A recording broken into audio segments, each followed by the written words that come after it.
Selamat pagi dan salam kepada semua saudara-saudari dalam Kristus yang saya kasihi. Saudara-saudari, hari ini kita akan menerokai Matius bab 22 ayat 34 sampai 40 dengan satu tema perdebatan di antara Tuhan Yesus Kristus dan juga pemimpin jemaat pada ketika itu. Mari kita doa bersama. Tuhan Bapa di surga, kami datang kepadamu penuh dengan hati yang takut akan Allah, dengan hati yang rendah hati, dengan hati yang belajar sabar di hadapan Tuhan. Kami mau menunggu firman-Mu, hati kami mau dipertenangkan oleh Roh Kudus, jiwa kami mau diperkudus oleh Tuhan, supaya kami dapat mengasihi Tuhan dengan sepenuh hati, jiwa, dan daya kuatan. Kami juga mau mengasihi orang di sekeliling kami. Tapi kami tahu dengan diri sendiri, kami ada hak. Tetapi dengan pernyataan Tuhan dan dengan rahmat Tuhan yang memberi kami bekerjasama dengan Tuhan, kami ada kemungkinan mengasihi Tuhan dan kasihi orang dengan lebih mengenal hati Tuhan. Tuhan Bapa di surga, kami mau berdoa supaya Tuhan bantu kami diperkenan Tuhan. Ampun dosa, dan semoga Roh Kudus bekerja di antara kami. Kami dapat memuliakan nama Bapa Allah. Dalam nama Yesus Kristus kami berdoa bersama. Amin. Firman Tuhan sedemikian seperti dalam Matius bab 22 ayat 34 sampai 40. Mendengar bahawa Yesus telah membungkangkan orang-orang Saduki, orang-orang Farisi berkumpul. Salah seorang daripada mereka, seorang pakar dalam undang-undang, mencubanya dengan soalan ini. Guru, yang manakah perintah terbesar dalam undang-undang? Yesus menjawab, kasihilah Tuhan Allahmu dengan segenap hatimu dan dengan segenap jiwamu dan dengan segenap hargamu. Inilah perintah yang terutama dan terbesar. Dan yang kedua sama dengannya, kasihilah sesama manusia seperti diri sendiri. Seluruh undang-undang dan para nabi bergantung pada kedua perintah ini. Saudara-saudari, selepas kita membaca firman ini, adalah perlu kita mengenal tentang latar belakang teks sebelum kita memasuki memahami dalam teks, dan selepas itu kita akan belajar apa daripada teks, apakah aplikasi dalam teks, latar belakang teks, dalam teks, dan aplikasi dari teks. Formulasi Matthew tentang perintah terbesar terjadi dalam konfrontasi dengan orang-orang Farisi. Markus memakai dialog ini sebagai pertanyaan dari seorang guru hukum yang ramah. Lukas menempatkan percubaan ini lebih awal dan menggabungkannya dengan perumpamaan tentang orang Samaria yang baik hati.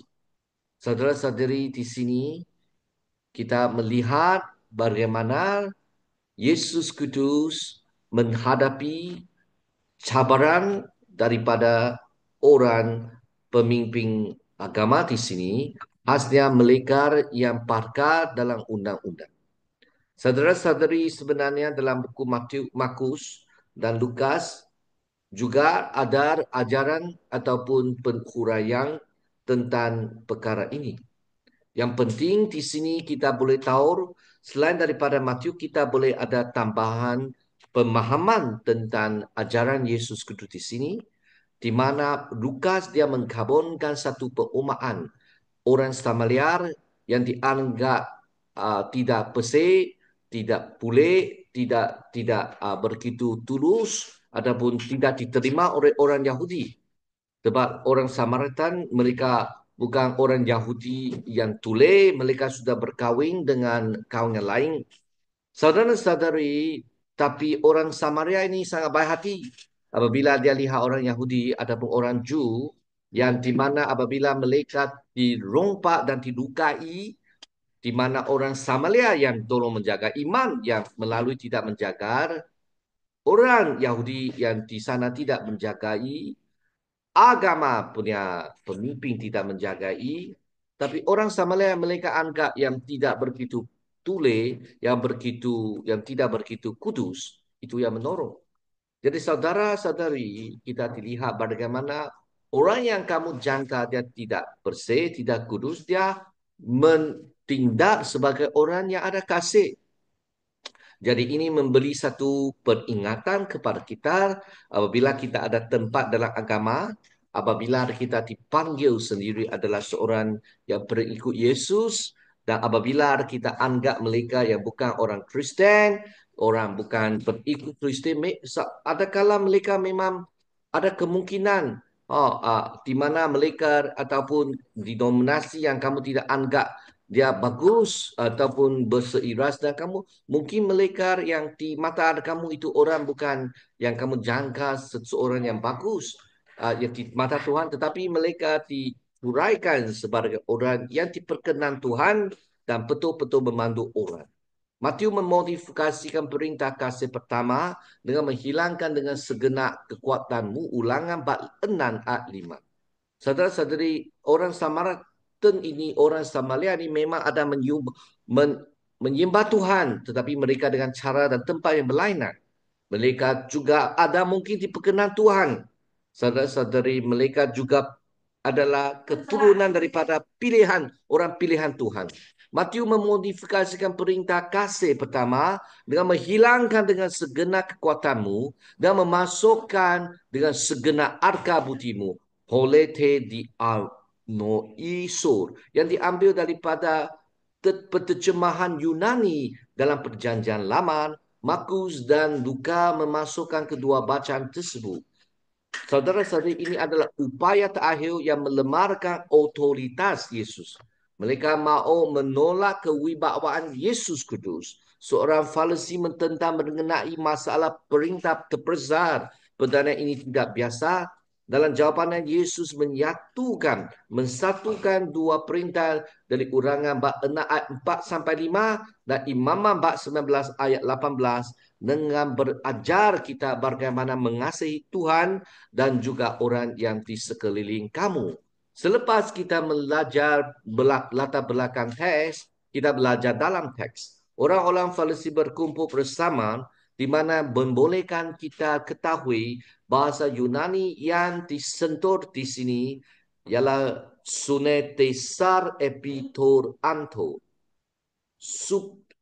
Apabila kita lihat sunetesar, kita boleh mengenal perkataan ini dengan penggunaan frasa yang menggemarkan sangat sangat sama dengan Mazmur bab 2 ayat 2 di mana di sana perkataan yang digunakan ialah ya cara menunjukkan konfrontasi, satu cabaran, satu penolakan untuk menolak Yesus Kristus sebagai seorang yang dipilih oleh Tuhan Kristus, yaitu Mesaya, oleh mereka yang begitu pandai dalam agama di Jerusalem.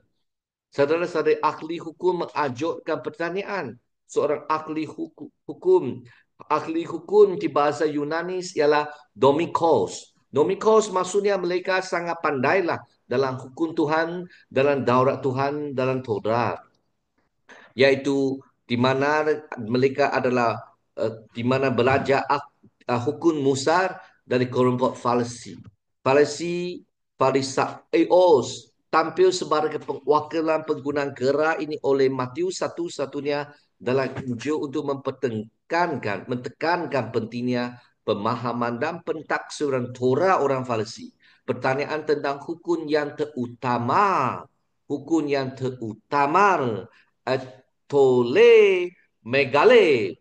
Maksud di sini ialah hukum yang paling penting, bukan untuk melemahkan perintah lain apabila kita kata etole mekale, tetapi bukan untuk melemahkan perintah yang lain yang dipanggil mizbar bukan untuk melemahkan mizbar yang lain, tetapi etole mekale itu ialah apa? Apakah yang paling utama? Kalau dalam perundangan pada hari ini, apa yang undang yang paling penting ialah perlembagaan. Constitutional law is the highest form of law in the land. Iaitu perlembagaan ialah undang yang paling tinggi di dalam sebuah negara. Dia adalah kalau ada apa perundangan yang bercanggih dengan perlembagaan itu diikutlah. If any law there is inconsistencies with constitutional law will supersede other laws. Saudara-saudari, melainkan mencari prinsip dasar yang menjadi fondasi ataupun asas seluruh hukum daulat, yaitu Mekale Etole. Mekale Etole itu adalah bukan melemahkan perintah ataupun mitzvah. Mitzvah itu perintah Tuhan itu memang penting. Mitzvah itu penting perintah Tuhan. Tetapi di antara mitzvah Tuhan itu ada apa yang dipanggil etole mekale. Etole mekale yaitu perintah yang paling penting. Marilah kita mendengar jawapan daripada Kristus Yesus. Saudara-saudari, Yesus Kudus ajar kita dengan merujuk kepada perjanjian lama yang sangat penting, iaitu Ulangan bab 6 ayat 5 yang dipanggil dengarlah orang Israel, di mana bahasa Ibrani dipanggil Samar. Samar itu dengar. Dengarlah. Samar Israel. Dengar orang Israel. Sekarang kita orang Israel yang baru sebab kita percaya Yesus. Semar itu di dalam Ulangan 6 ayat 4 sampai 5 memerintahkan untuk mengasihi.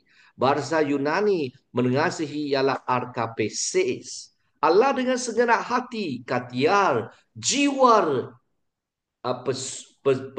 pesice, dan arkabudi dia noyar.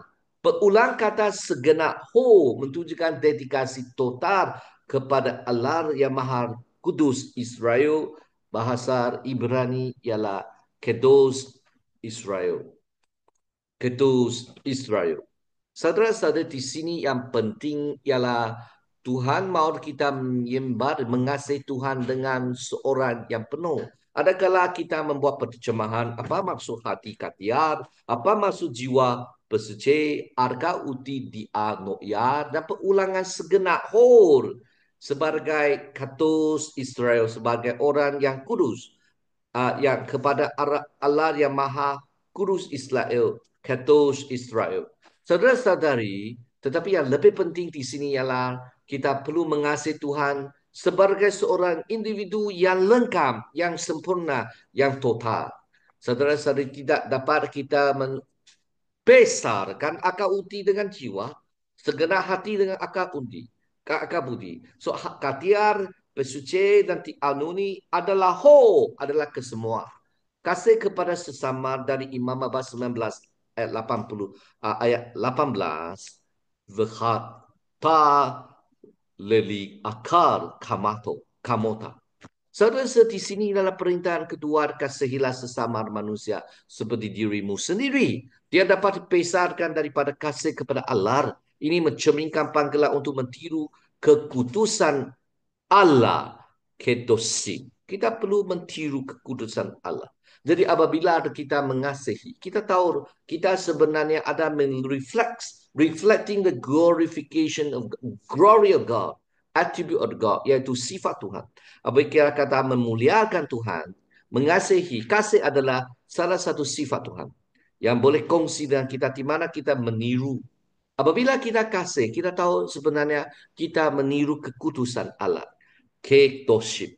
Jadi saudara-saudari, marilah kita belajar kasihilah sesama manusia seperti diri sendiri. Di mana kita belajar ve'ata lele arkar kamauka. Kesatuan hukum. Yesus menyatukan dua perintah utama ini sebagai dasar seluruh hukum Taurat. Torah tiada seorang farisaus yang dapat mempatah bahawa inilah hukum yang terutama, etole megale, dan yang pertama.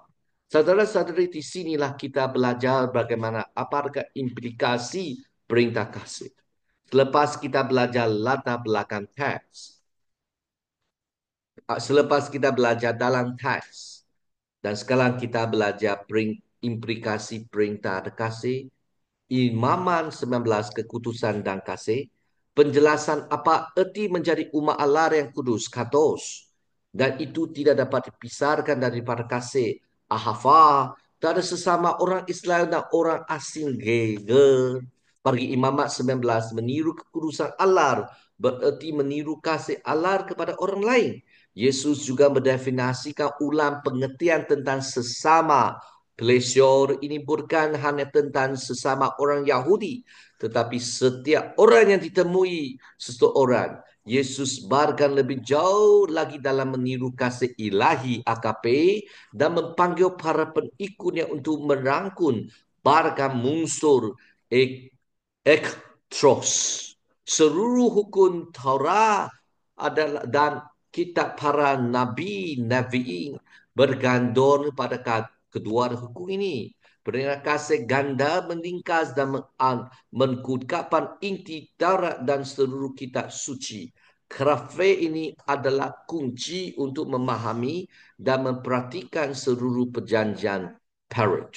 Kitab suci harus ditaksirkan dan diperhatikan dalam konteks hubungan AKP, yaitu kasih dengan Allah dan sesama dalam komunitas iman perjanjian kafah.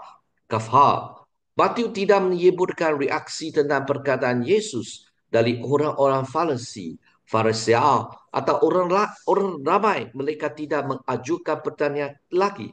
Mungkin bukan kebetulan bahawa para pemimpin agama yang memusuhan selesai menyerang Yesus setelah perkataan tentang kasih kepada sesama.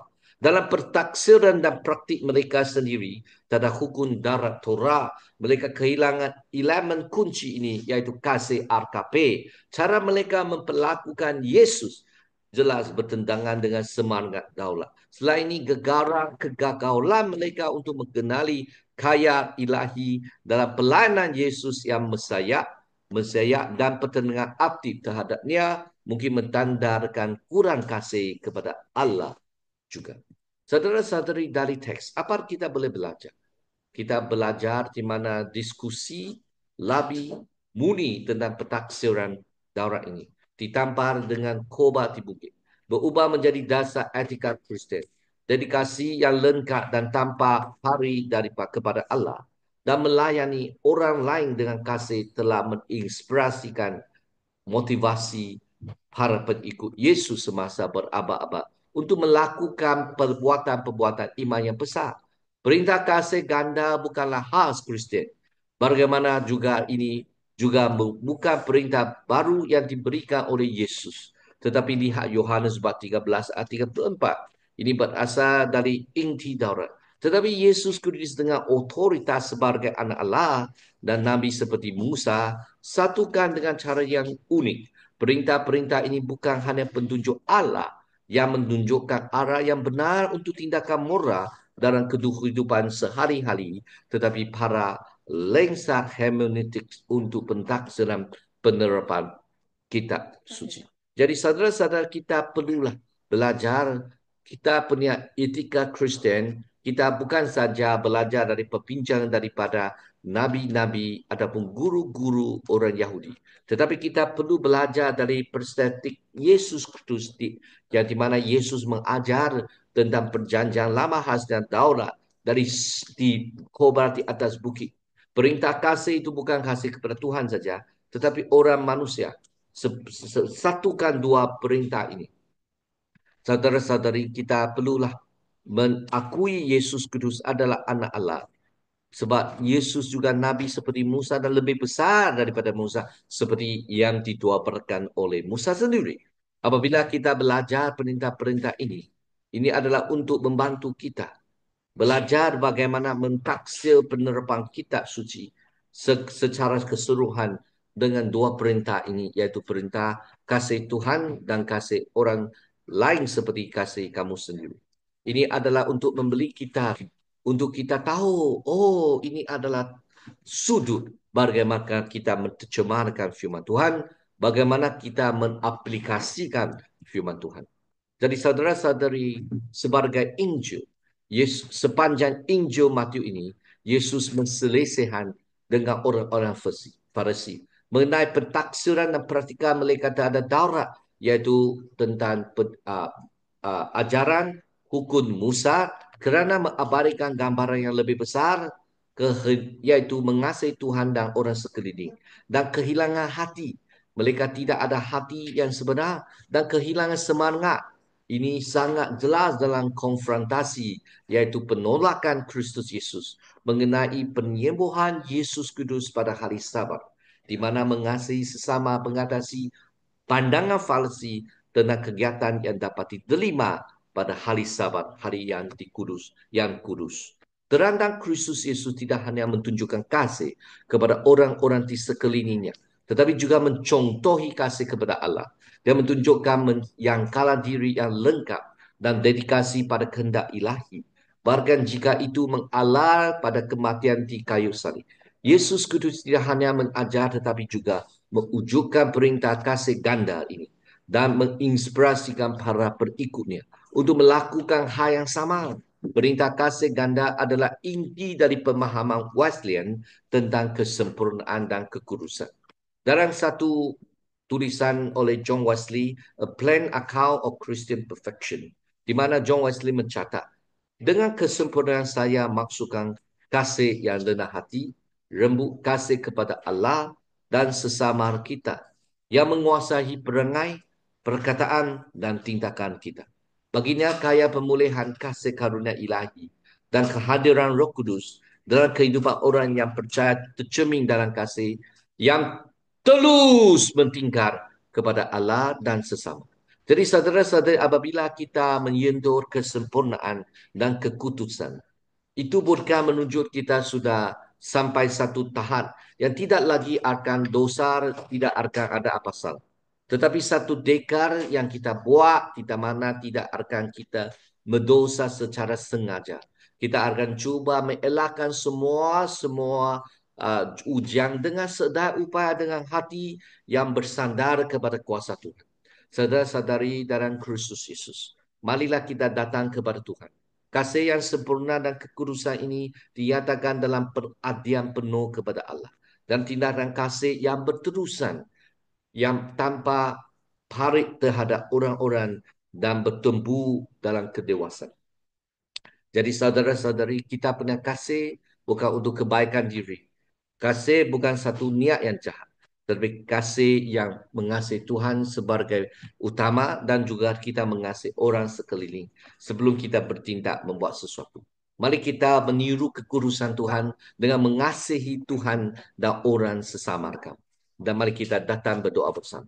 Tuhan Bapa di surga, kami puji syukur atas kebesaran Tuhan dan kami berdoa supaya bantulah kami bukan saja dengar memahami tetapi pun kepada kehendak Tuhan. Dalam nama Kristus Yesus kami berdoa bersama. Amin. Semua Tuhan memberkatimu dan juga sekeluarga dan kita jumpa lagi.